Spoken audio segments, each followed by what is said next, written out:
Live from the back of Ruth the Realtor's car, it's the Stacking Deed Show. I'm Ruth the Realtor's part-time mechanic, neighbor Doug, broadcasting live from the trunk of her 1988 Lincoln Town Car. On today's show, we're about to drop some financial wisdom that's hotter than a jalapeno's Tinder profile. We discuss game-changing steps to level up your next real estate deal with Alan Corey. In our headlines, we're decoding real estate 101 jargon, and trust me, it is way more cryptic than the cover of a Dan Brown novel. Plus, we're answering a call for help on Ruth's Rotary phone. But wait, there's more. Stick around for my property pop quiz where I'll dazzle you with trivia. And now, two peeps who moonlight as professional piggy bank jugglers, Crystal Hammond and Joe Saul-Sehi. Well, welcome everybody, and welcome to the show. Thanks for joining us for another episode of the Stacking Deeds podcast. Hi, Joe. How are you? Well, I'm fantastic. And Doug, to your point, I have a heck of a piggy bank. You got a nice piggy bank, Crystal? Oh, yeah. I'm a piggy bank connoisseur. Wait, what? Are you? Like, you know how they taste? When I was younger, no. I had a Lexus fund in my piggy bank when I was 16. So I've always had a piggy bank. But Doug's other point, who the heck is Dan Brown and why are his novels boring? Boring? I never said they were boring. Their covers were cryptic. Do you not remember? Cryptic. So, do you remember the Da Vinci Code? Crystal, the Da Vinci Code. Yeah, on the cover of, maybe, I know the hardback, Joe. I don't know if it was the paperback version, but on the hardback, the dust cover had, I think, 8 different puzzles built into the cover. Yeah. And there was some kind of a prize for the first person who could solve all of the puzzles that were built into the cover of the book. Oh, that's cool. See, for some of us who had no idea. I was like, Dan Brown's cover novel. What? Like, what? Well, now that we got that taken care of, the rest of this podcast isn't going to be a puzzle. Oh, it's going to be fantastic. Oh, that was professional right there. Ninja, huh? Look at that. Yeah, sun's out, guns out. I'm bringing it today, everybody, because Crystal, our buddy Alan Corey's joining us today. Yes, we welcome Alan Corey back. I'm excited. We are going to catch up with Alan Corey and what he's been up to. He's going to help us get better. If you know Alan Corey, you know that nobody knows the fundamentals like Alan does. So we're going back to the basics on today's show. But before that, we've got an amazing headline. And, well, even before that, Crystal, well, there is nothing before that, is there? No. It's you just got yourself on a roll there. You're like, oh, God, I'm out of control. There's no more befores. Ruth, pump the brakes. Let's go.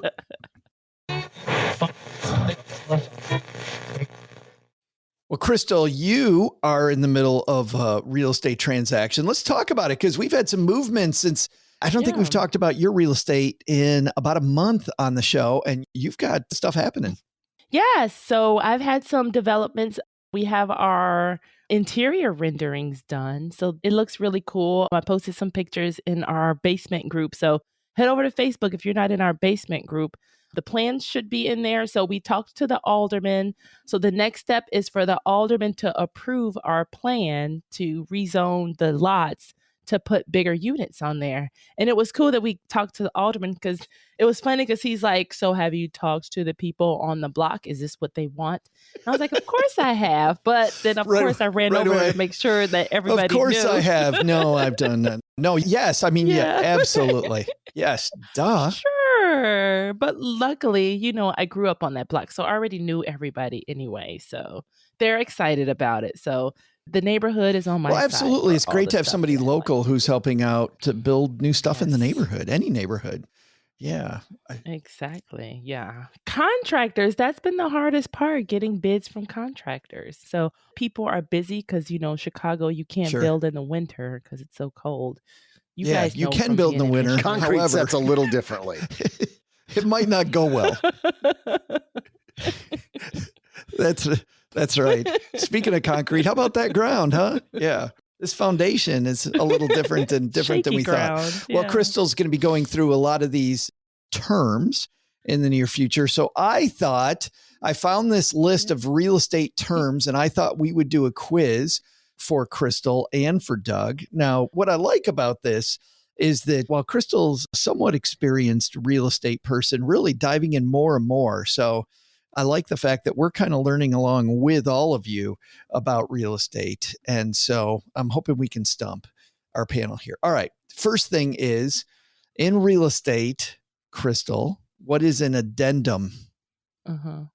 An addendum, that's for contracts. So that's something extra that you add to your sales contract. Like, I guess it's a change that wasn't Yes. on your original contract. Like if you find something No, weird that's wrong. during No. the... It's the thing that hangs off your lower intestine. Watch out, Doug's flapping his addendum around some more. Most people get their addendums removed. Well, it's funny you say that, Crystal, because to be very serious, of course, Crystal's right.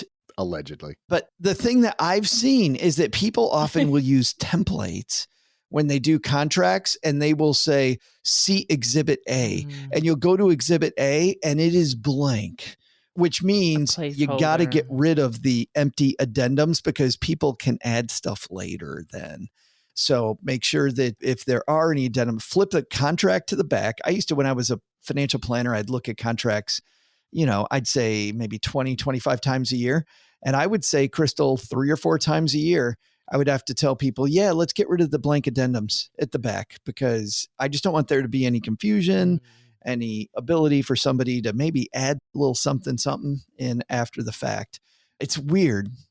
I know most people add them after they get the inspection. That's normally and then it's completely filled in and it's good. Those are great. Fantastic. Oh, yeah. Often when I do speaking gigs too, I will say, hey, can we add in this thing? As an example, instead of me bringing a video crew in to take pictures of this wonderful looking dude up on stage, I'll ask them if they have a video crew, and then I'll say, hey, can we put an addendum on this where you will give me your video and I get to use it too? And they go, yeah, sure. So those things all the time are in there, but watch out for the blank addendum. All right, next up, what is BR? The 2 letters BR when you're looking at a listing. Who's this question for? Both of you. Oh, I didn't realize. So it's like who can ring the buzzer faster? Oh. Because I'd be smashing that thing before you finish the question. It's bedroom. Smashing it in the bedroom. That's what he's. Of course I do. You're talking to me. By the way, what is this deal going on TikTok? Have you guys seen this? It's a trend. People talking about how often men and women think about the Roman Empire. Yes, I just saw that today. Apparently men think about it a lot. It is funny because I never thought about whether I think about the Roman Empire or not. I think about, real estate empires. But then I thought, to mind. Yeah, I do think about the Roman Empire maybe 4 or 5 times a week. You do? I totally do. Just stuff comes up and I just think about the Romans and something happens and I think, okay, this is like Hannibal crossing Crystal, the Alps, mostly it's because of the orgies. That's why we're thinking. I mean, it's not that hard of a puzzle to figure out. I cannot. Like maybe I was White gonna say, Castles? I don't think it is just the orgies. Nice save, Joe. Anyway, not for me. Not for me. Although, yes, correct. Oh. Yes. Weird. Next, okay, we know what a closing is. We know what closing costs are. What is a CMA? CMA. Country Music Award. Why are you asking the easiest questions? Yeah, the CMAs. Yeah, that has nothing to do with real estate. It is. It's Country Music Awards, and you have to decide where you put your cash money, put your trophy that you might have won. Cash money. Nope. Cash money. I'll give you a hint, Crystal. Joan Herlong, in her book, we didn't talk to her about it in the episode last week, but in her book, she talks about her agents do a good job of, she didn't call it a CMA. She called it what it was. Market assessment or it's a comparative market analysis. Market analysis. The comps. The comps. Yes. It's the comps. So, yeah. And what's also interesting is how her agents will talk to the appraiser, which my understanding, we didn't get into that. My understanding was that's become illegal in some places where, you can't kind of mess with the appraiser. Well, you're not messing with them because she did say don't leave anything to chance, but I would definitely be there with the appraiser to talk up the property and give them my own comps. you do their homework for that's them. what she's done. Because Yeah. sometimes they're Right. not familiar with the area because they do send a random person that can't be bought out early or in my- bribed. Early in my So it's a good career, idea. I don't know if I told you the story, but early in my career, partner of mine, this is back in the go-go days before 2007, when real estate's just going straight up and prices through the roof. Nobody cared if you made any money when you got a mortgage. My business partner, Rick, is refinancing his house, and he's sitting on the step when the appraiser gets there, and he's got a 12-pack of beer, Crystal. And the guy says, "Oh, it's a little early to be drinking. Isn't it? It's 11:30. He goes, "Oh, no, this isn't for me. It's for you." And the guy says, "For me? Well, thanks." He goes, "Yeah, you don't have to drink it now, but it's for you." He goes, "By the way, this is very valuable." And the guy goes, "Valuable? How valuable is it?" He goes, "Well, this beer is worth $317,000. Yeah. This beer for the appraiser, Crystal, is worth $317,000. Oh. That's how But much they I'm needed the giving house it to to come in you at. for free, if you know what I mean. Yes. That is funny. I had an Oh, that's appraiser once back then hilarious. just flat out ask me, "What do you need this house to come in at?" Wow. He just, Nice. yeah. And I didn't know Nice. that was That's early on in my wonderful. real estate. I didn't really know that was a problem. I'm like, "Oh, okay." One thing that would happen often Thank with you. my clients was that they would buy a house and the house would get appraised. And if the house was actually worth more than what they paid for it, the appraisal would come in right at what they paid for it. And the person would Right, always, not always, but sometimes would go, "Well, I thought I was getting a good deal. And it turns out I'm getting exactly what I paid." I go, no. If you buy a house and the appraisal, and it's worth more, it really isn't worth more because you just bought it for this amount. So they're going to appraise it for that just so it comes in. So Right. don't worry about the appraisal coming in lower than you thought, but still being good enough for your mortgage when you buy a house. All right. Next up is, Well, wait, another thing too that I noticed. So I sold a place in 2021 during the bidding wars.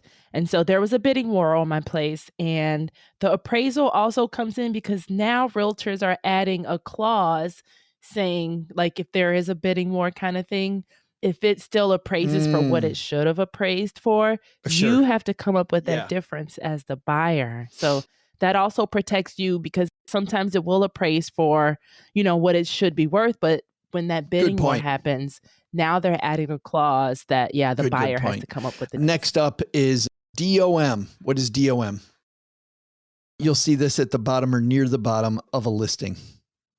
Oh, I was going to say due on move in. Oh, that's good though. Nope. The bottom of a listing. Why are these so much harder than the ones we practiced with? No.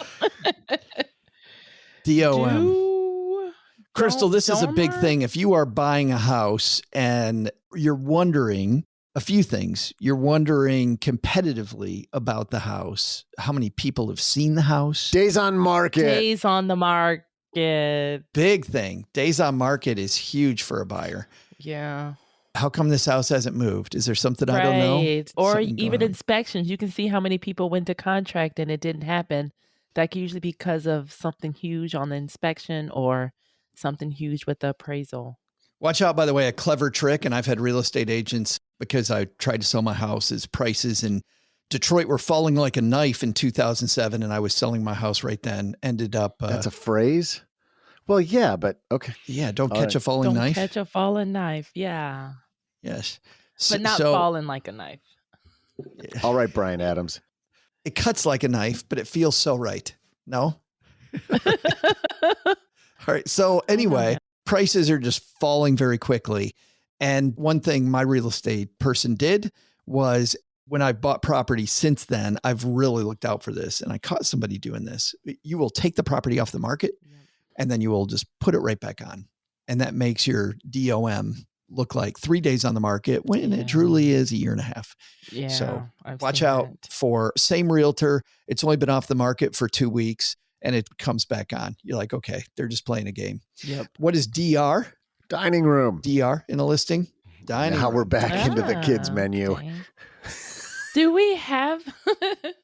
Who cares about dining rooms? No, just kidding. No, that's a great point, people though, do. Crystal, because I Yeah. mean, in new houses, they're not Bedrooms even and bath. making dining rooms in new builds. Yeah. Yep.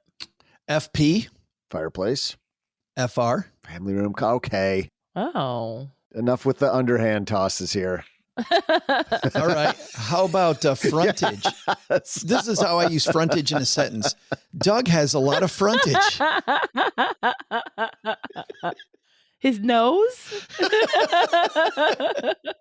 Well, the two things I think of is either in a commercial sense, it's like frontage on a road, or in a residential, I think of lake frontage. Yes, it's here, which will be a Lake. road or a body of water. Nice job, Doug.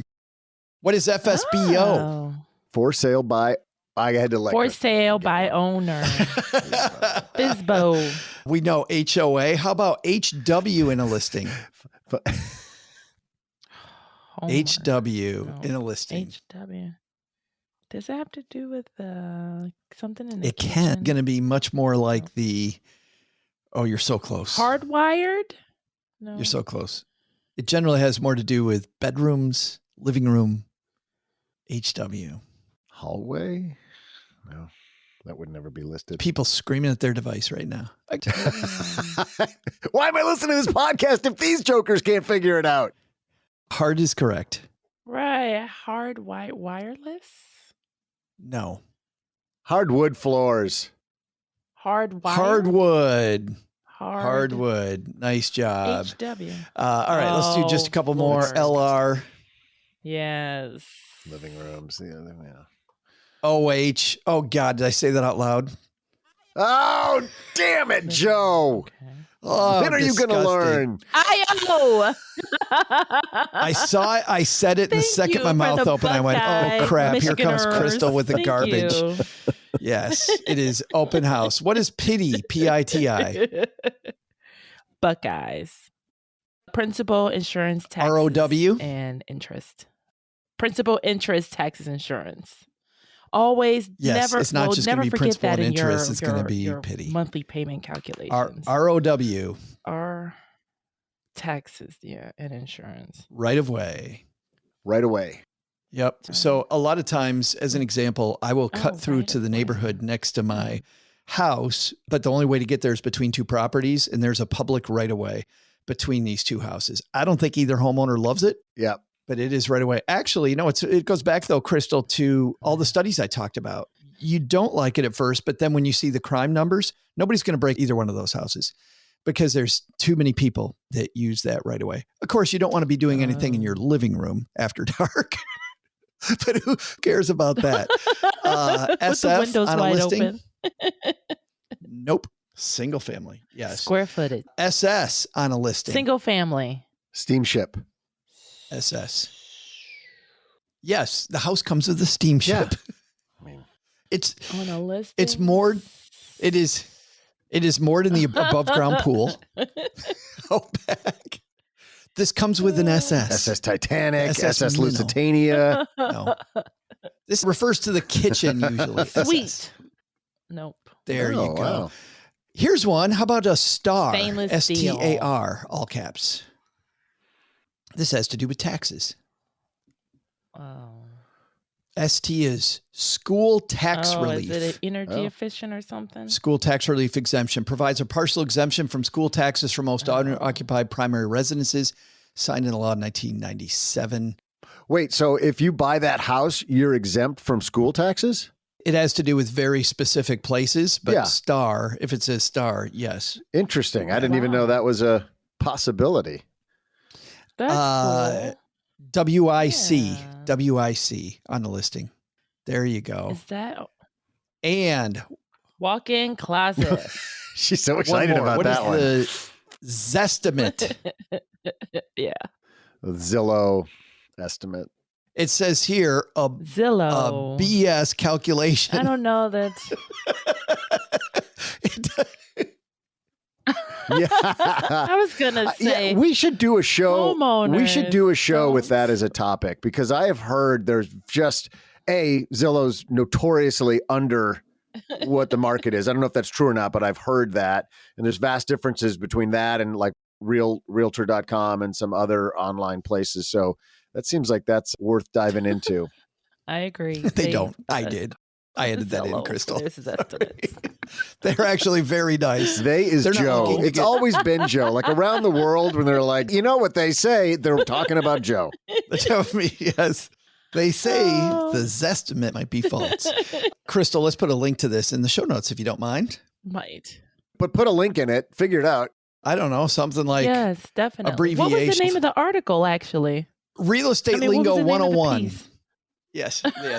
Yeah, Real Estate Lingo 101. Do some sleuth that was a lot of fun. detective. Coming up next, Got a it. guy who's a lot of fun.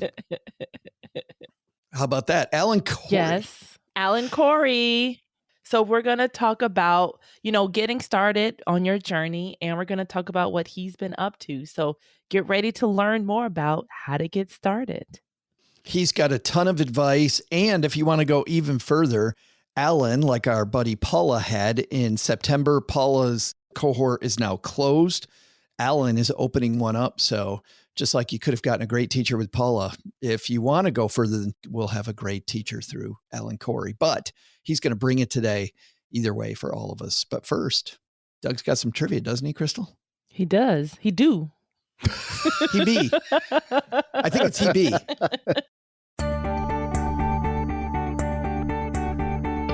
Hey there, Dieters. I'm Ruth's Captain of Chaos, neighbor Doug. Today, let's talk real estate history with a twist. Did you know that the Great Wall of China has never been sold? Okay, you probably knew that one, but can you guess how much it weighs? Yeah, that one's ridiculous too. Let me see here. Stick with me. I'll find a good question eventually. Oh, here we go. How many average size houses could you fit inside its total length? This is a breeze. I'll give you a hint. It's enough to make even a real estate agent's head spin.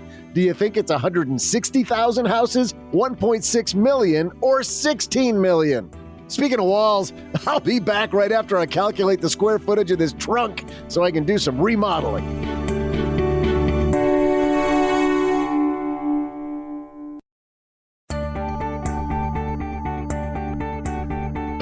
Hey there, Dieters. I'm Ruth's wall-building real estate enthusiast and terrified trunk passenger, neighbor Doug. Fun fact, it took over 2,000 years to build the Great Wall of China, but just a few hours for a couple of guys with a backhoe to blow a hole through it. I wonder how long it'll take me to fortify the back of this trunk. Ruth's driving is starting to scare me. Back to the lecture at hand, the Great Wall of China is approximately 13,000 miles long. Since the average length of a two-story home is 42 feet, how many average-size houses can you fit in its total length? I'll give you three choices: 160,000, 1.6 million, or 16 million. I'm not going to give you time to get out your calculator. If you guessed that you could fit roughly 1.6 million average-size houses into the Great Wall of China's total length, you're absolutely right. But I bet you didn't. Now it's time to break down some real estate investing walls with today's guest, Alan Corey.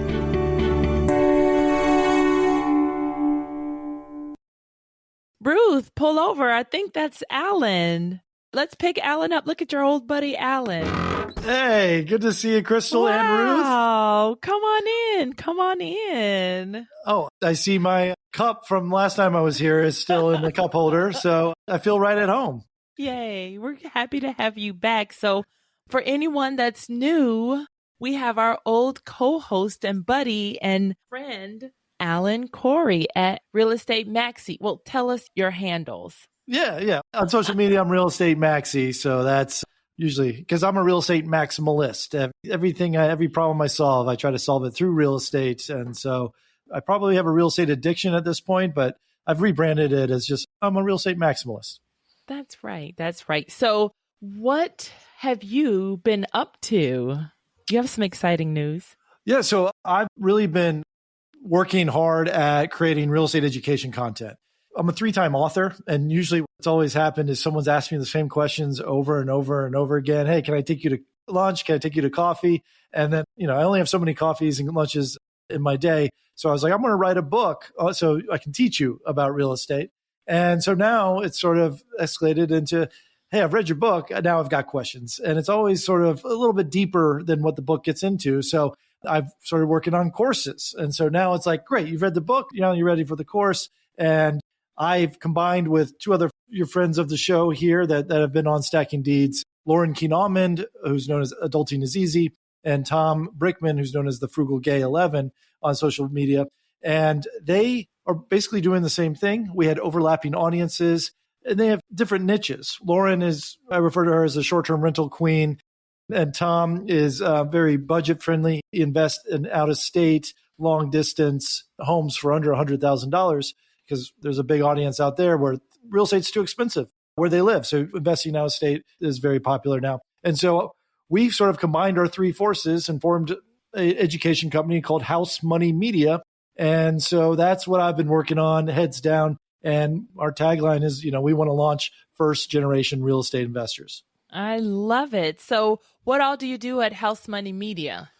Yeah. So again, we're relying on our different strengths. I enjoy writing. I come from a writing background. So I focus on a weekly blog for House Money Media that I send out to all of our subscribers each week that breaks down a very common, question that we get. Lauren is our podcasting expert. So she runs the House Money Media podcast. And Tom is our social media expert. So everyone loves him on Twitter. So he's really sort of growing the social media account and really pushing that forward. And we kind of all come together each week on our podcast, which you were just on, and we interviewed you, and we sort of give our little special spin of our skill set in the podcast, in the blog, and on social media. And we all have our own courses, and we're also in each other's courses as we see fit as well. So it's really combining three real estate nerds expertise into one powerhouse of a package. Oh, I love it. I love it. I love it. So let's talk about these courses. So I would ask you, can you provide our listeners with a sneak peek into your investing course? Because I know a lot of beginners, they really don't know where to start. And I'm a huge, huge proponent of you need a mentor, like you need a guide, like you need something. So you guys are providing that something also. Yeah. So we categorize our investors into three different categories. Season one investor is sort of our bread and butter sort of investor. And this is our main course, season one, long-term rental investing. And what we call a season one investor is someone who's ready to buy real estate. They know they want to buy real estate. They've been listening to the podcast, reading the books. A big fan of Stacking Deeds is probably a season one investor who wants to buy the first 4 properties. Maybe you already have one and you want to know how to buy the next one, or you're buying your first. And that's what I call a season one investor, at least what we call it at House Money Media. And then if you don't fit that sort of your first 4 properties, we also have offerings for what we call a pre-season investor. And what that pre-season investor is someone who is not sure if they're ready for real estate. And so that combines a lot of personal finance, sort of like things you got to work out financially and to get pre-approved for a mortgage. Do you have enough savings? And so we sort of have a path for that pre-season investor to someone to get them ready to be a season one investor. And then if you already have, let's say 4 properties, you probably know how to evaluate a property, and your problems are then more of what we call a season 2 investor. And that's all about scaling. Like I know how to find properties. I know how to manage properties. I've got 4 successfully. How do I go from property number 5 to 100? And so that's our season 2 investor, where you have different loan products, different ways to look at property. And really you want to scale and be a tycoon if you want, or go full time into real estate investing, whatever your dreams are to really kind of go big. That's our season 2 path that we provide over at housemoneymedia.com. Oh, that's cool. Because normally you see some courses, everyone's in the same course. Either they're going through together, growing together. I like how you separate the different types of person, because if I'm a pre-season investor, I definitely have different needs from season 1 or season 2 where, skip all the beginning stuff. I'm here to grow. Like I'm here to go big. I'm here to go commercial. Yeah. I don't want to waste anyone's time and they don't want to waste their time. And you can really kind of find the niche that fits for you.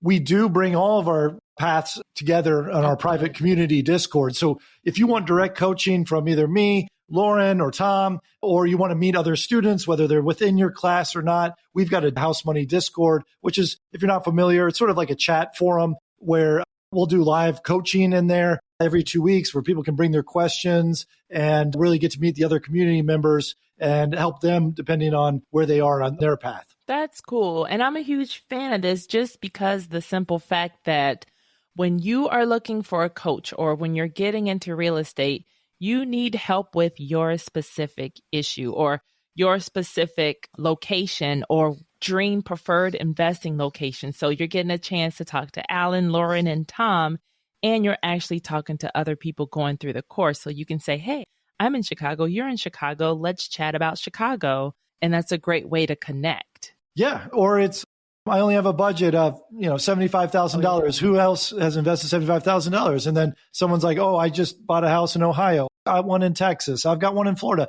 And so you're talking to people who are sort of investing within your budget. And then maybe you have a long-term rental niche or a short-term rental niche, right? And then you can reach out and network with those people. So we're trying to build that hive community of like-minded investors, because to me, sharing notes with what you're doing may not always work with another investor, even if it's in the same town, but you're investing in different products. But if you can kind of get that cohort or that community who's investing in your product, your strategy, and your budget, then you're really going to set yourself up for success. And that's what we're trying to create. Oh, we love it. We love it. So what would be your top tip for someone that you're telling our pre-season investors?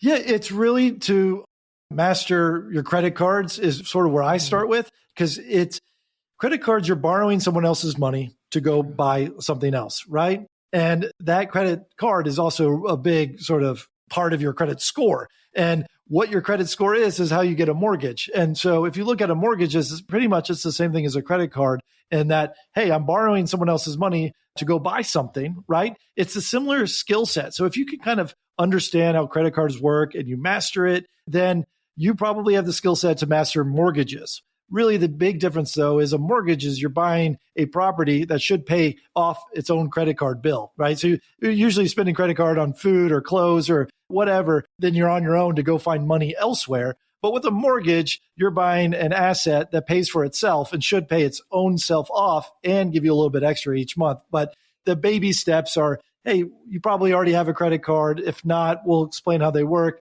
in the preseason course. And that's my portion of it. But Lauren is a certified, she got a master's degree in personal finance. And like she's got a certificate or something. Credentials. Yeah. She's got the credentials to do this. So she's been trained on how to teach sort of budgeting. So she's putting that to use. And really that's going to be her course that she's running with. But we have bonus courses in there. And that's what I want to talk about within the preseason course that you can learn a little bit more about. But yeah, this course and every course, I'm going to give you, Crystal, coupon. If anyone types in DEEDS, DEEDS, we'll know that they heard it from you guys, and they'll get 10% off on whatever they buy, whether it's the membership to the Discord or a course or any of our resources that we offer. 10% off, just type in the word DEEDS as a coupon and you'll be good to go. Oh, wonderful. And we'll also have a link to this, obviously, in the show notes or stackingbenjamins.com/ I think we have it as Alan. So all right. Good old buddy Alan is back in the fold. I do like that you mentioned, like for our preseason investors, you do go back to the basics, because I remember trying to explain how mortgage worked to someone. I was like, it's kind of like a car payment too. It's like your car is the collateral here until you pay it off one day. So that's exactly how it works. Yeah, that's a perfect example. One day. Yeah, exactly. But if you could take that car and drive Uber, or take that car, put it on Turo so that it pays for its own car note, then you're investing. And so that's sort of the jump you got to make with borrowing money into investments. That is a very good point. So let's talk about our season one investor, more long-term rentals. So long-term rental is just a regular rental, right? Yeah, typically a 12-month lease. And this is sort of what most people think of when they think of being a landlord. And so it's sort of the standard way of renting things out. You don't really have to deal with local ordinances or restrictions on sort of short-term rentals, which typically, if they do exist, limit any properties that you're renting for 30 days or fewer. Midterm rentals is sort of a hybrid between long-term and short-term, where you're renting things for 30 days or more at a time. But yeah, the long-term rental, it's the most passive. It's easier to set up, whether you're managing them remotely or long distance, because a lot of times most of the legwork is in finding that tenant, screening that tenant, getting that tenant moved in, turning over a unit when someone moves out. So that 12-month period, it's fairly passive. Like there's upfront work, but once you sort of got the wheels in motion, you've got the software systems, you've got a property management team, which we help you vet all those things, create, something that's perfect for you. It does take, it's passive income is sort of, it can rub people the wrong way. It's leveraged income. You're leveraging your time and your energy up front to create passive income later. So, you're going to get some cash flow. You're going to get someone paying down your mortgage. You're going to get appreciation in your property. And so we kind of teach people how to look for properties, what properties to avoid. Honestly, most of our education is what not to buy, because that's really how you're not going to progress as a real estate investor, and really kind of create a narrow buy box for yourself so you know exactly to buy and you can compare like kind of properties. A lot of people get the analysis paralysis because they're looking at a duplex in their zip code as a long-term rental, and then they're looking at a beachfront property in the next state over as a short-term rental, and then they're looking at an apartment building 3 zip codes away, and they probably could all be great deals, and you could probably make all money on all of them, but they freeze because they're like, which one should I buy? And it's like, well, you don't have a solid buy comparison box. Yeah. If you're only looking at duplexes within your town, you're going to know the best duplex to buy because you've seen the 20 that are available, right? But if maybe you found the best duplex and the best beachfront and this, then you can't lose, buy one. But the fact that you're sort of scattered all over on your buy criteria makes you freeze and pause and be like, wait, am I making the right decision or not? And it's hard to become an expert if you're sort of doing different locations, different strategies. People want to diversify. I think that's a season 2 thing to diversify. Your first 4 properties should be similar strategy, similar location, similar budget, so you can become an expert at that niche. And I always say there's a million ways to make $1 million in real estate. So there's no wrong decision. It's just picking a decision and sticking with it. Right. That works for you. And that is what they say too, is that you make the most money when you buy. So you need that guidance on how to buy. All right. So let's talk about our season 2 people, the people that are ready to scale. So I get a lot of questions like that. So, I started with a 1-bedroom, $99,000 condo 23 years ago, and now I've got over 350 doors. So we get a lot of questions saying, Alan, I understand the basics of real estate. I bought 3 or 4 properties. How do I get to 10? Because if I get to 10, then I can achieve whatever dream that they want to achieve. Or how do I get to 50? How do I get to 100? And so that's really sort of stepping your foot into commercial real estate. Residential real estate is defined as units that are 4 units or fewer. So your quadruplexes, triplexes, duplexes, and single families. That is residential real estate. Commercial real estate has many sections, but residential commercial real estate, which is sort of a funny word, is 5 units or more. So that's when you're buying sort of apartment buildings, whether they're 5 units, 10 units, 100 units. And that's really how you sort of scale your portfolio.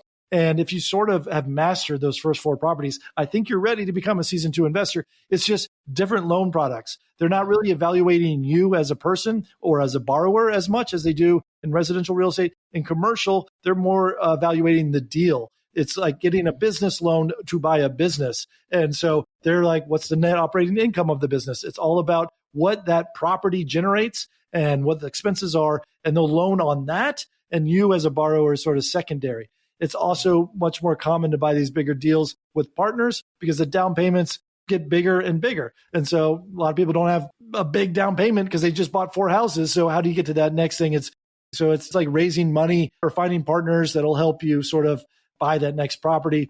We also get into sort of loan programs and grants. I'm under contract right now with a partner who's a nonprofit, and it's a $20 million apartment building, 214 units, but it's going to be 100% financed by a bond for this nonprofit organization. But they needed someone with real estate experience, affordable housing experience, multifamily experience, and they didn't have that within their nonprofit. So I've partnered with them, and now it's cool. Like, oh, wow. So that's things that sort of happen in season 2 when people know you're a real estate investor, know you're looking for deals, put your name out there, what you're looking for out there, and all sorts of networking opportunities really sort of help you grow to be the best season 2 investor that you can be.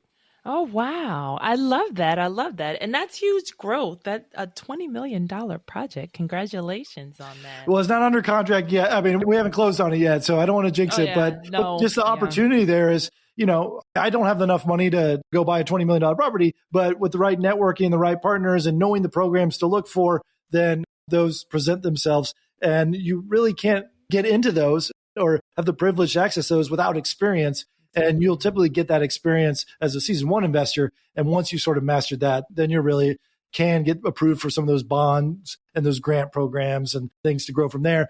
Or you just get in the same room as with other commercial investors and you can partner up and, just do it a normal way and get a commercial loan rather than a residential loan to kind of really grow your portfolio. Yeah, that would be a great place to rub elbows with other commercial investors because that way you can ask a lot of questions And the commercial real estate world is really small. And once you're in it, you realize it's just really commercial real estate investors selling their deals to each other because there's only so many apartment buildings. There's only so many buyers of apartment buildings and there's only so many sellers. And really they're just sort of swapping deals back and forth depending on, hey, I want something that needs work. I want something that's already renovated. And so you end up doing the same deals with the same sellers and the same buyers once you're in it for long enough and you're investing in the same towns.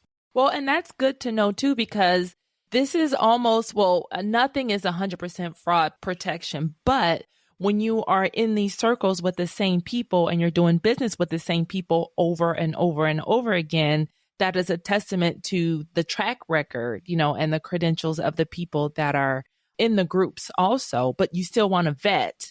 Yeah, of course, you'll do your due diligence. But yeah, like if I'm buying from a certain buyer, I already know what condition it's probably in, based on past deals. Like, has this been a nightmare of a seller before, or is this someone who's really got a lot of owner pride and taking great care of their properties? And so we want that good reputation out there as well, not only to the buyers and sellers, but to the real estate agents. Because if the real estate agents know that we're easy to work with, they bring us a lot of off-market deals as well. Right. And you do cheat yourself because you're not only an author, you're a realtor also, right? You have your own real estate. Yeah. So I've got the Alan Corey team based in Metro Atlanta. So like I said, I am a real estate maximalist and I'm a real estate investor. Now I've got a real estate education company in House Money Media. So I just love talking real estate, teaching real estate, being involved in deals. And I have ADHD, so every day is completely different, right? A different property, a different conversation, a different problem to solve. And that I get so excited getting out of bed because I'm learning something new every single day in real estate. And I'm 23 years in. I know I'm never going to learn it all, but I can't wait to find out what new problem have I not experienced before. Let's go find a solution. And I just feel like it's fun for me. It's a passion, Yeah. And that's where your passion shows too, because a lot of people that are excited about learning things and going through this processes, we actually share what we're learning. Like we're actually taking the time to groom the next batch, the next generation, like the next crew. So there's enough for all of us. Like we keep saying that there's enough for everyone. So it's up to you to, get involved, connect with the right people. That's why we love having Alan, Tom, and Lauren on, and all of our guests that we pick. We like connecting with the good folks. Yeah. I mean, that's what I love about Stacking Deeds. And when I was hosting and the feedback that we got from the audience, those reaching out and your questions, like on the hotline and the Rotary, we want to know. Yeah. The car. Yeah. Like we want to know what you're wondering as you're listening to the podcast, right? And we have the same with our podcast, because then it's like, oh, this is a great topic. Like, because sometimes, because I am a realtor, I talk to clients all day and their questions, I'm like, well, if you have this question, I know someone else has this question. It'll make a great blog post, kind of thing. Or maybe the series of blog posts, it'll now make a great book. Oh, that's great. This book actually, coupled with this other book makes for a great course. And so it's just sort of learning what do you need to know about and sharing it. So yeah, it's fun. And that's why I love podcasting like you do, Crystal. Cool. Yeah. And that brings up another funny thing, because we had a question this one was from a listener, Matthew Jacobs. And he was like, he didn't say hello, great show. He was like, what happened to Alan Corey? So you are missed. So we definitely have you back on. Awesome. I'm here. Well, thank you. And I'll be completely honest, Crystal, that was me calling in, pretending to be Matthew Jacobs. Well, there was no voice, so we don't know who it was. Was it an email or something? Yeah. Yeah. Yep, it was on our page. Right. Yeah, we have a hard time getting people to call in. Well, I think we're at the end of our ride again. Ruth randomly kicks us out. It's her show, her car. Well, I'm looking at that building right there on the corner, so I've got a showing scheduled. So thanks for the ride. Perfect. Great timing. So again, to follow up, where can we find you, Alan? Yeah, House Money Media is where I am living these days. Use the Deeds coupon on anything you want to buy for a deep dive on real estate content. We do offer a lot of free content within the blogs and the podcasts and on social media. But if you are wanting more, go to House Money Media and type in Deeds. And on social media, I'm a real estate maximalist. So look at Real Estate Maxi on social media. Cool. Well, thank you so much again. All right. Bye. Bye. All right. I'm going to scoot back in the car here. Man, Alan sounds like probably bringing it as usual, Crystal. Yes, I'm excited about their new podcast and I'm excited about their course. So this is your chance. If you want to learn, you hop in with both feet and then you'll get to go along with the process, with a group of others so that, there's power in numbers. And again, to get there, it's Stacking Benjamins, not Stacking Deeds, stackingbenjamins.com/Alan, ALAN. Yes. To sign up. By the way, let's go back to Doug's trivia. 1.6 million houses in the Great Wall of China. Did you see recently on the news too, there was a construction crew that burrowed their own hole through it because they were working on something. And so they went to jail for that, actually. Yeah. Oh, you're muted. Doug is on mute, which means we got to open up the little thing here. Here you go. Doug, what were you saying? Yeah, thanks. I'm pounding on the back of that armrest to get you to flop it down so I can talk to you. I don't like you having control of my mute button. Yeah, I mean, that's why I had that in the question, Crystal, where I talked about it just took a couple of hours for two guys to blow a hole through it with a backhoe. Yeah, they did go to jail. You're right. Duh. But they saved a lot of time. Yep. But 1.6 million houses in the Great Wall. That's like more than two people's junk in that trunk. What? That's a whole city. Yeah. That's a lot of house. 13,000 miles long. Stuffed in there.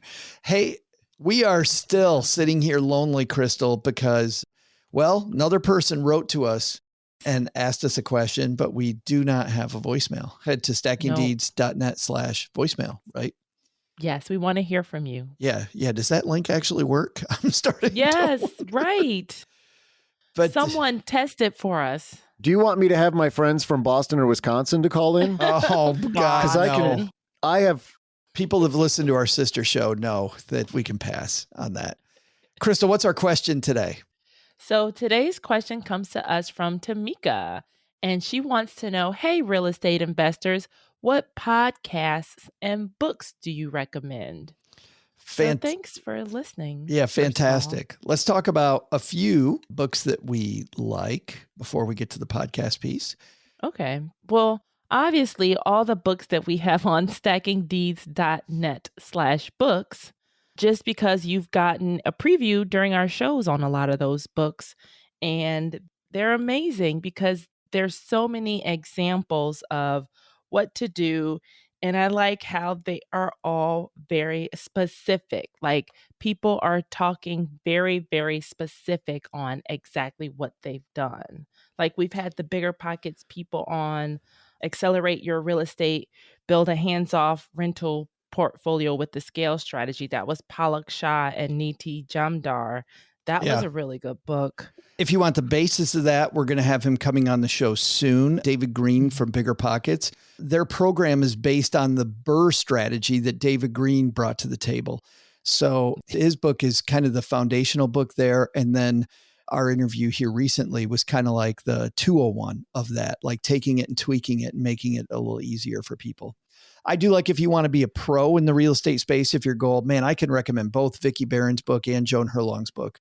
Great stories, realtors. Tons of experience on being a pro in the real estate space. So if that's your end game, not so much investing as helping sell it and to know how to sell it. Those people are geniuses in that area, which you can see by their success. I like anything. Of course, we had Coach Carson on, Chad Carson, anything Chad's written. If you're really looking for financial independence and you want a story from a guy who got his hands dirty and, and kind of built it from the ground up and now does whatever he wants, moved his family to Ecuador, moved his family to Spain, uses it for financial independence. Anything by Coach Carson is really good. Podcast wise, I think it depends on what you want to do. Our friends, Allie was on the show recently, Allie Garcid and Craig Kurlop talk a lot about house hacking. Craig Kurlop is fantastic at house hacking. He is great there. Of course, the mothership, I think, of all real estate podcasts is Bigger Pockets. That show's changed a lot over time, though. Mm-hmm. It truly is not the same. For better or worse, some people are going to think it's better. Some people think it's worse. Now that you have different hosts than were originally there, that show has changed a bunch now that it's not Josh Dorkin and Brandon Turner the last few years. And they have different segments too. I like Rants and Gems. That's a good podcast. And then another thing that I like to watch YouTube videos too. So there are a lot of YouTubers out there that are talking real estate because I even looked up YouTube videos just because I was building a fourplex. I'm like, hey, I just want to see what the process is like. And so I looked it up online just to see how they get built and how other people have gotten theirs built. So that's another thing to Google and YouTube, whatever you want to do. And there's people on there that's showing you exactly how they did it The too. one thing to watch out for, especially in the world of real estate, is you got to know people's intentions. I mean, the reason why we go to Bigger Pockets, of course, Bigger Pockets is trying to make money. They're a for-profit company. But Crystal, that whole company's been built on the fact that there's so many shysters out there. And Yes. we don't want to be one, which is why they get so far ahead. But, you know, a lot of the people that want to come on this show, frankly, have, especially syndicators, they want you to invest with them. So they're going to talk about how real estate is going to be super easy, how it's going to be, you know, all you got to do is give me $50,000 and Right. I'll go do all the work and Nope. you don't have to do anything. So That's a lie. Yeah. yeah. And you'll notice a lot of people that come on our show, they tell you it's a lot of work. It is a lot of work. It's a lot of learning. It's a lot of research. It's a lot of surrounding yourself with a good team of people. Like you cannot do this on your own. So when someone's trying to tell you, oh yeah, you could do this super easy. I'll help you for 50,000, 20,000, 10,000. I would be very, very wary of that because we don't recommend programs like that. And we've never had anyone on the show that has tried to sell something. I'm not going to say crazy like that, but something like astronomical price. No, I mean, and the thing that you'll hear in our interviews that's going to be a little different is I think we get into the philosophy more, the why, and obviously you're trying to make things beautiful. You're trying to help build up neighborhoods. That is super. You know who I like also, and we haven't had him on yet. We had him on our sister show, Stacking Benjamins. Anything that Ryan Serhant has done has been really good. He's one of the $1 million listing guys. Generally, I roll my eyes at these TV celebrities that make it all look easy. Kind of like Joan said, you know, last week with her HGTV stuff. House Hunters. Yeah, she's super good. But anyway, those are few. And we're going to try to continue to curate those people on the podcast week after week. Our main goal is to help you find the people who can help you get where you want to go. And certainly, I think Alan brought that today. Yeah, definitely. Crystal, if people want more, they want all the links, all the stuff. Where do they go for more? If you want all the stuffs, head to stackingdeeds.net/show notes. I handwrite. I like Crystal's curations of curiosities during the show. You'll get a recap of the show, and then you'll get the links and resources that we talk about on each show, hand delivered to your inbox every week. And at stackingdeeds.net/show notes. Coming up next week, we're back on our roundtable. We have a roundtable week, Crystal, where our roundtable is going to be you as the investor and a couple different pros. We have Lamine Zarad from StellarFi. They're a fintech company that helps people get their credit rating up. We have the amazing Christina Roman from Experian joining us, one of the big, of course, the big three credit agencies. And we're going to be talking about how to get your credit in order. Man, if you're going to be taking on debt at all, you need to have a great credit rating. So we're going to talk to all three of you about that next week. Super excited about that. But for now, Crystal, people find you at Condo Crystal. At Condo Crystal in the Twitter streets and on Facebook. Feel free to friend me on Facebook, but write a note saying who you are. It's kind of creepy if you don't, right? Yeah. So yes. I'm like, who is this person? And I'm Average Joe Money on Twitter or X. And Crystal mentioned the basement. That's the Stacking Benjamins, Stacking Deeds Facebook group. Yeah. I was going to say the third podcast, Doc G's podcast, Earn and Invest as well.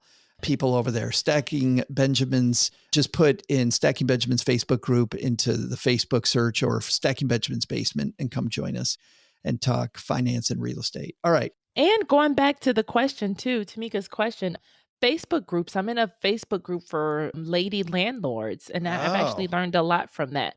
There are some scamsters in there though, because I'll notice the exact same question posted more than once. I'm like, I wonder if scamsters, like they post the same question in different groups so that they're like, okay, this isn't a fake person because people are interacting with them, and maybe gives them credit on Facebook. But yeah, sometimes you can tell when like there's a blanket, because it'll be a super easy question, like, what's a lease?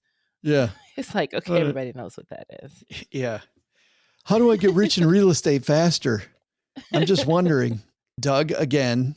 What's a BR? Right. We only do that here. All right. I think that's it for today. Doug, what should we have learned today?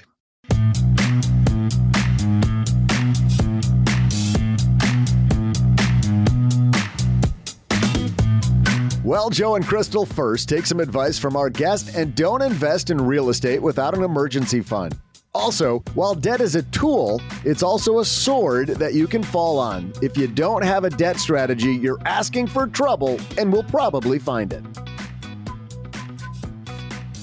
Second, your first step as a beginner in real estate investing should be to surround yourself with like-minded individuals.